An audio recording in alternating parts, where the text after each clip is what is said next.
I did it. I read it in like 30 hours. And I'm not going to lie, it was a hard read. This is a dense academic text. It is full of dates and places and names, and it bounces around across like Western Europe and the USA kind of in the post-war period pretty fast.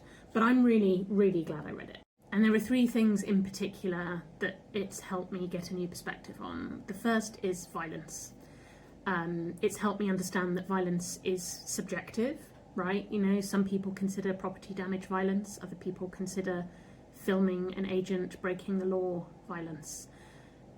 If violence is subjective, it is therefore very difficult to say that people should not be violent, right? That non-violent resistant movements are significantly better than others. And he goes into a good explanation of why that study in Why Civil Resistance Matters was maybe a bit flawed, which was also really helpful. Fascism is inherently violent, and it is deeply violent to the groups that it targets.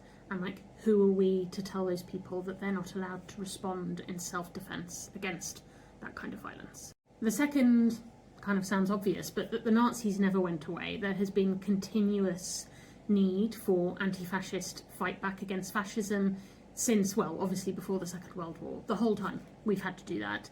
And it's evolved, and the way that it's evolved digitally is difficult.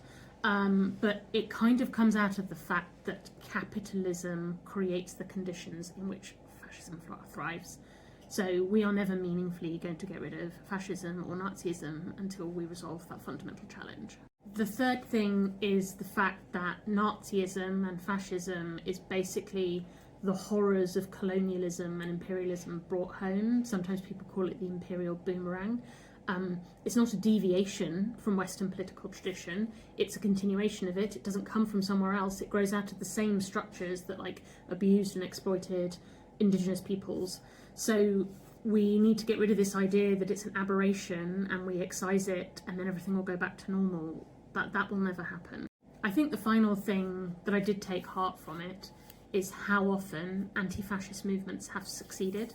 There are so many examples in this book of people succeeding in small ways and in big ways, and I think we need to take heart of that, because right now they are trying really, really hard to make us believe that resistance is futile and that we should be sheltering and hiding at home.